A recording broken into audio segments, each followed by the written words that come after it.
Bonjour à toutes et à tous. Je me présente, je suis Wided Bouab et j'ai le plaisir de vous présenter dans cette vidéo la suite du chapitre 1 qui porte sur la formule brute et l'indice d'insaturation des molécules organiques. Alors, la formule brute générale d'un composé organique s'écrit sous la forme suivante: CXHYOZNT. Alors, qu'est-ce qu'elle nous indique? Elle nous indique tout d'abord que dans cette molécule, il y a du carbone, il y a de l'hydrogène, il y a de l'oxygène et il y a de l'azote. C'est-à-dire qu'elle nous donne la nature des atomes qui composent la molécule. D'un autre côté, elle nous donne le nombre d'atomes. Ici, par exemple, on a X atomes de carbone, Y atomes d'hydrogène, Z atomes d'oxygène et T atomes d'azote dans cette molécule. La détermination de la formule brute CX, HY, OZ, NT, XW, X étant un halogène, revient en fait à la détermination de X, Y, Z, T et W. On fait pour cela ce qu'on appelle l'analyse élémentaire. Élémentaire, c'est-à-dire que c'est une analyse des éléments chimiques qui constituent notre composé. Elle nous donne quels sont ces éléments et puis leur quantité. Et très souvent, c'est donné en pourcentage, d'où l'appellation analyse centésimale. Alors pour cela, on fait une expérience, c'est l'expérience de combustion. La combustion de CXHYOZNT,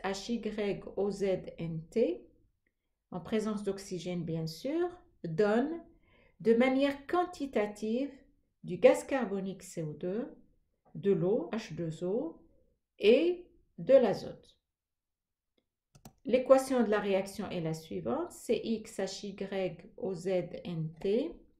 en présence d'oxygène nous donne XCO2 plus Y sur 2 H2O plus T, un oxyde d'azote qui va se transformer en azote gazeux.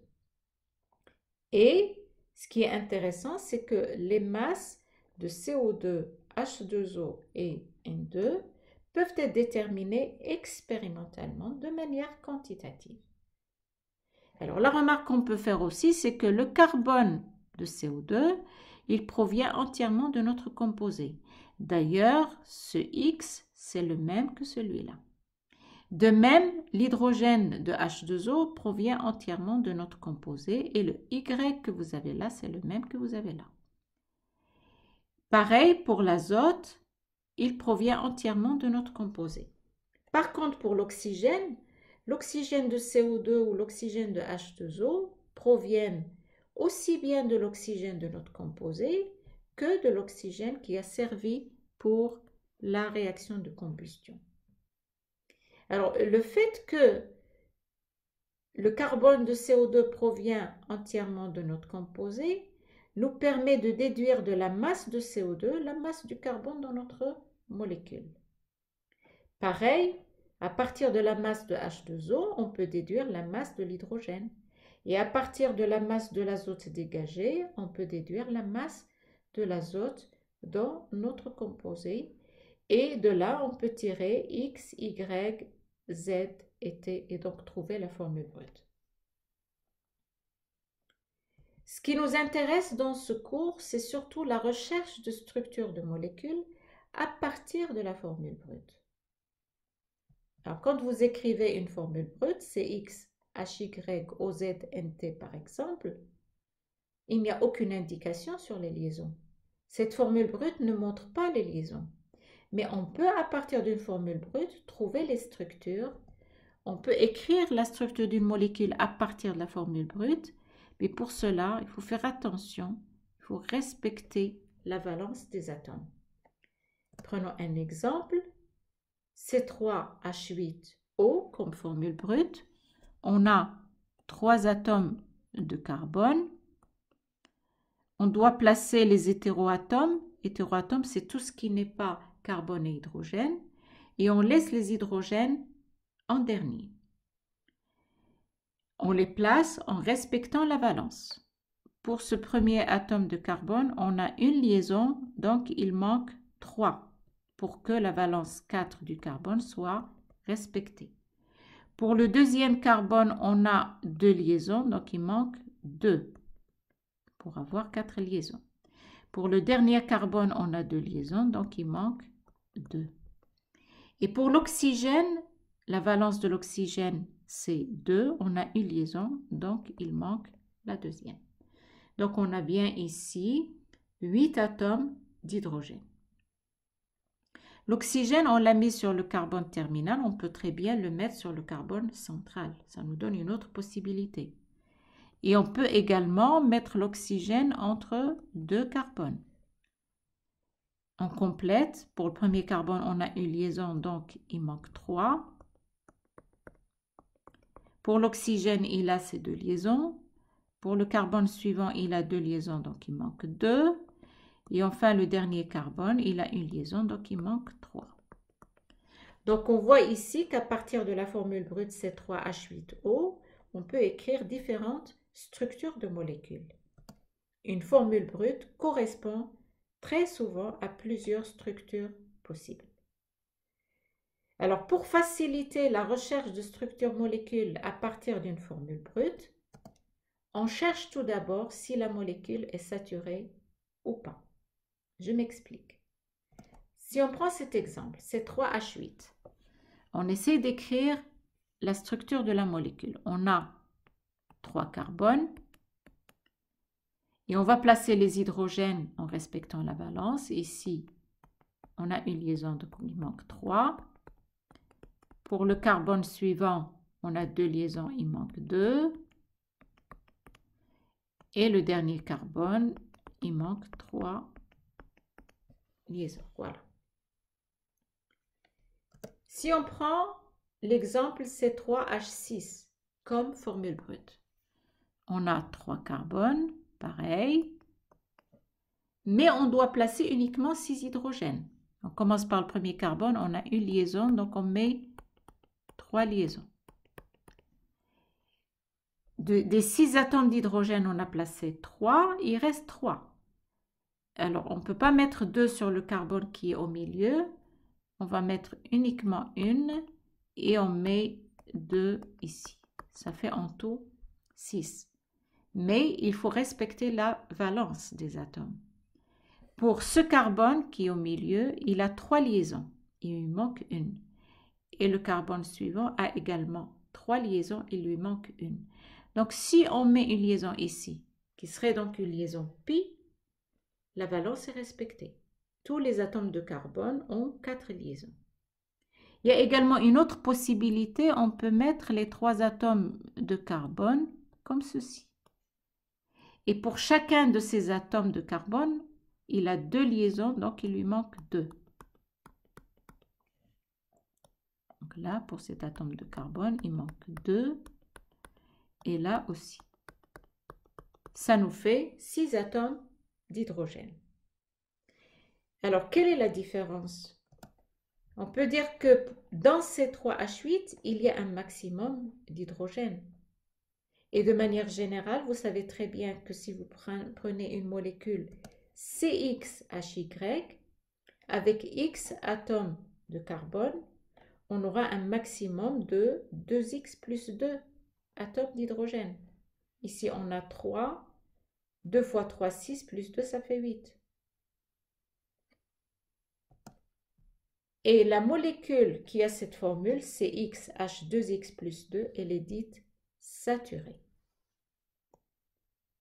Par contre, si vous prenez C3H6, où le nombre d'atomes d'hydrogène, c'est-à-dire Y, est inférieur à 2X plus 2, elle est dite insaturée.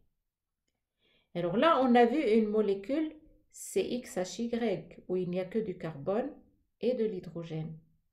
Qu'en est-il pour les molécules qui ont de l'oxygène, de l'azote et des halogènes?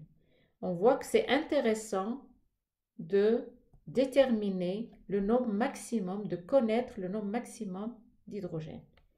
Pour cela, on va prendre des formules brutes, des exemples de structures simples et on va donc trouver le nombre maximum d'hydrogène de manière générale. Alors, si vous prenez CX, HY, on vient de le voir, le nombre maximum d'hydrogène, c'est 2X plus 2. Un exemple de structure le plus simple possible, je vais prendre 2 carbones. Et donc, voilà.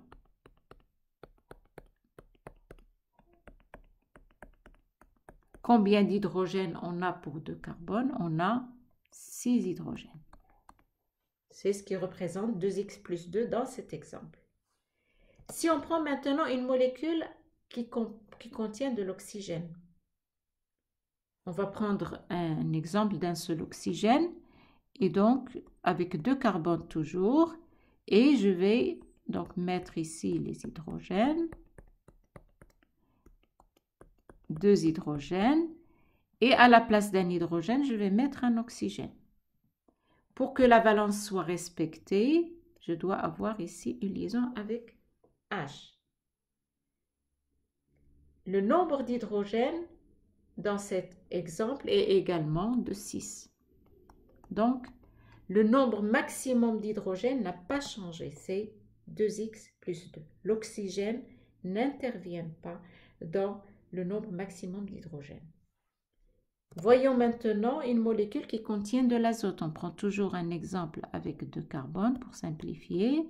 Donc, on a ici les 3 hydrogènes.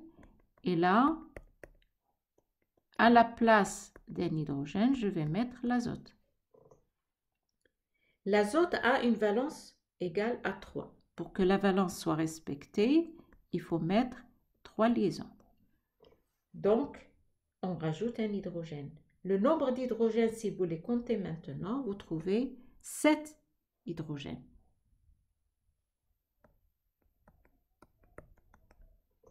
Si vous mettez un autre azote, vous allez rajouter un autre hydrogène. Et ainsi de suite. Donc, le nombre maximum d'hydrogène, ça sera 2X plus 2, bien sûr, mais vous allez ajouter autant d'hydrogène que d'azote dans la molécule. Donc, plus T. Qu'est-ce qu'il en est pour les molécules qui ont un halogène ou plusieurs atomes d'halogène? Alors, on va prendre l'exemple toujours avec 2 carbones pour simplifier. Et donc, pareil, je vais mettre 2 hydrogènes et là, je vais mettre un halogène X. Ça peut être du fluor, du chlore ou du brome. Or, les halogènes ont la valence 1. Donc, je ne peux pas rajouter d'autres hydrogènes.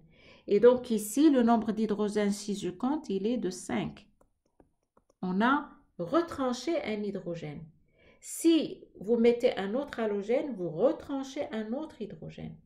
Et donc, le nombre maximum d'hydrogène, c'est bien sûr 2X plus 2. Et après, on va enlever autant d'hydrogène qu'il y a d'halogène, donc moins W. Et donc, de manière générale, pour une molécule CX, HY, OZ, NT, XW, le nombre maximum d'hydrogène, c'est 2X plus 2.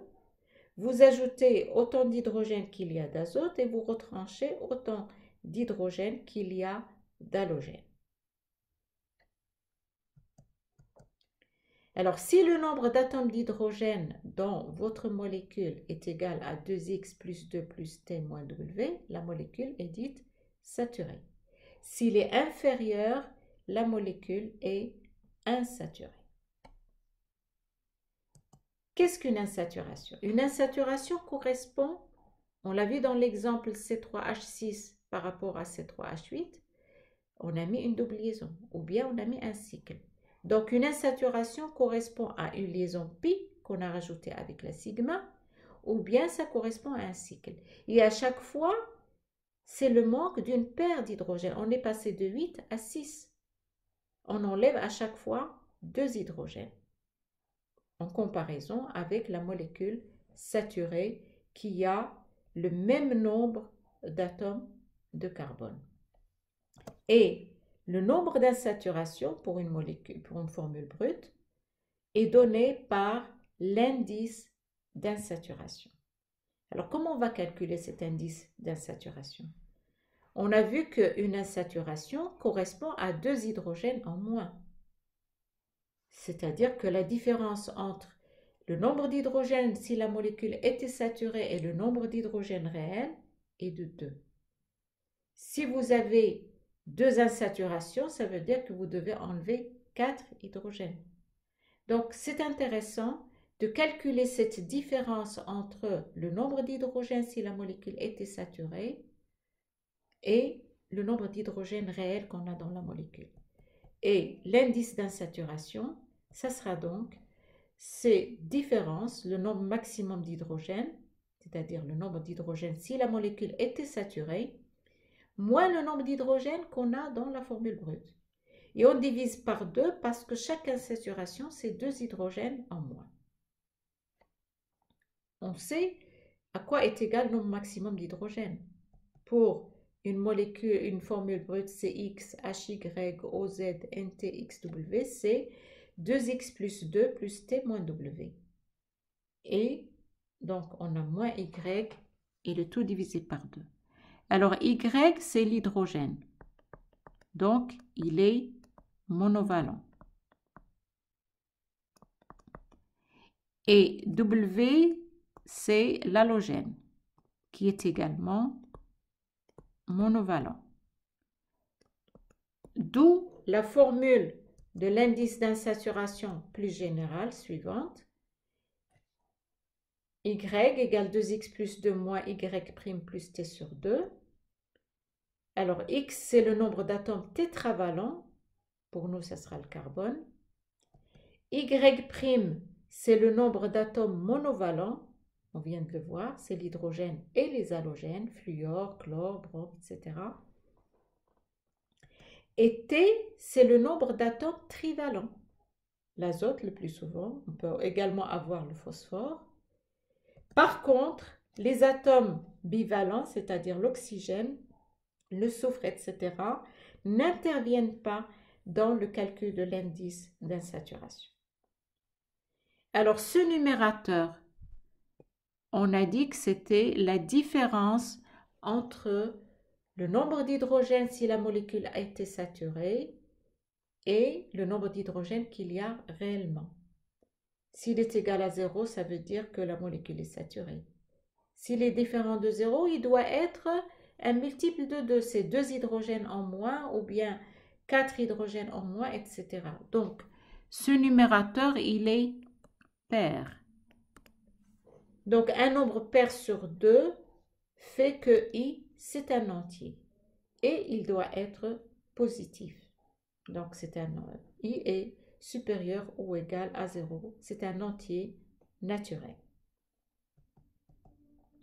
Alors, ce calcul a un double objectif. Le fait de déterminer l'indice d'insaturation va nous servir beaucoup dans cette écriture des structures des molécules à partir de la formule brute.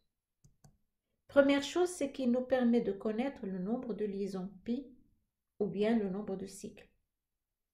Et là, à retenir qu'une double liaison ou un cycle, c'est une insaturation, c'est-à-dire ça correspond à I égale à 1. Une triple liaison correspond à 2 liaisons pi, donc c'est 2 insaturations. Si vous trouvez I égale à 0, ça veut dire que la molécule est saturée. D'un autre côté, ce calcul permet de vérifier si la formule brute correspond à quelque chose de réel, si elle est réelle ou pas. Parce qu'une formule brute doit respecter la valence de tous les atomes qui la composent, ce qui correspond à un indice d'insaturation entier naturel.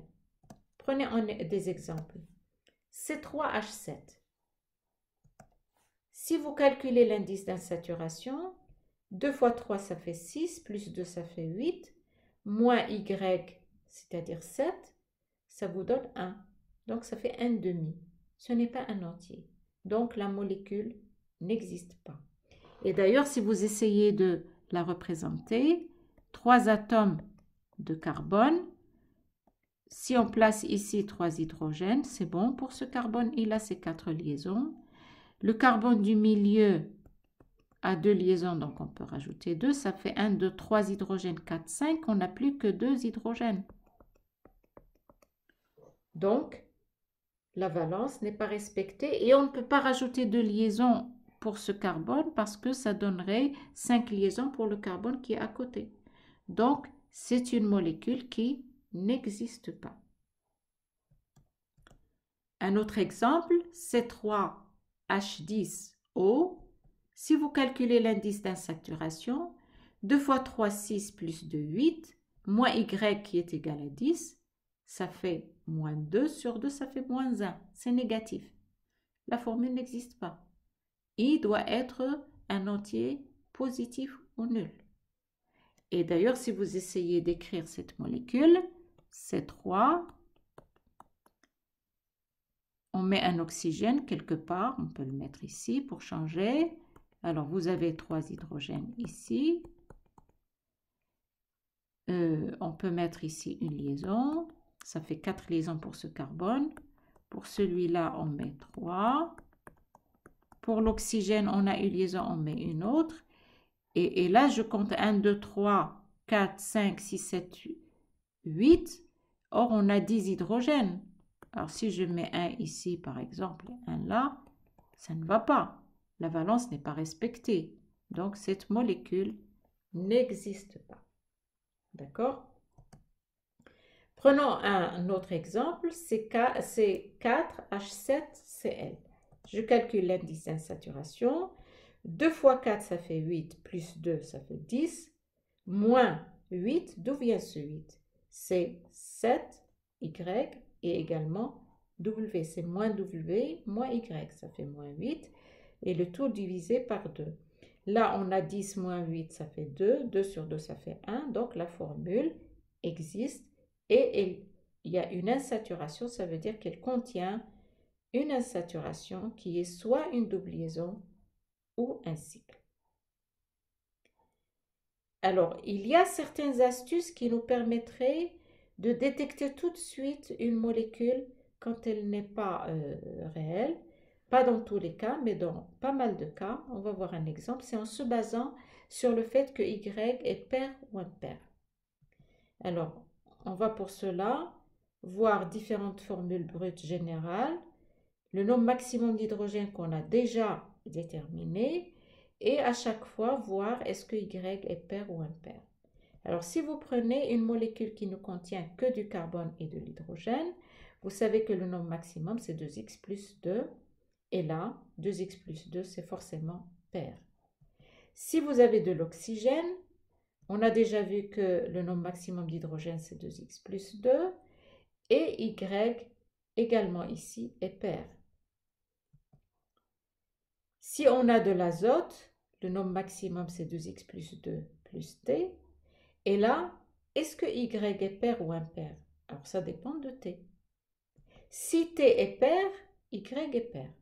Si T est impair, Y est impair. Pour une molécule qui contient des halogènes, le nombre maximum d'hydrogène, on l'a déjà vu, 2x plus 2 moins W. Et là, est-ce que c'est un nombre qui est pair ou impair? Ça dépend de W. Il est pair si W est pair et impair si W est impair. Donc, ici, ce sont pour des molécules qui contiennent un maximum d'hydrogène, c'est-à-dire saturées. Mais ces conditions restent valables pour les molécules insaturées parce qu'à chaque fois, vous enlevez 2 hydrogènes ou 4, vous enlevez un nombre pair d'hydrogène. Donc, ces conditions ne changent pas. Ce qui fait, à partir de là, on peut, à partir de ces exemples, dire tout de suite, sans faire le calcul de l'indice d'insaturation, que la molécule n'est pas réelle. Ici, par exemple, pour le premier cas, on a un atome d'azote, donc T égale à 1, c'est un nombre impair, alors que Y est pair. Donc, ça ne marche pas. Pour C3H7O, l'oxygène, on a vu, n'intervient pas. Et donc, ici, on doit avoir Y pair, or Y est impair. Donc, ce n'est pas la peine de perdre du temps à calculer l'indice d'insaturation. C4H8F, ici, on a W qui est impair. Par contre, Y est pair. Donc, ces 3 molécules n'existent pas. Alors, si ces conditions sont vérifiées, ça ne suffit pas pour dire que la molécule existe. Il faut faire le calcul. Voilà, donc j'espère qu'avec ça, ça vous fera gagner du temps. Je vous remercie et à la vidéo prochaine.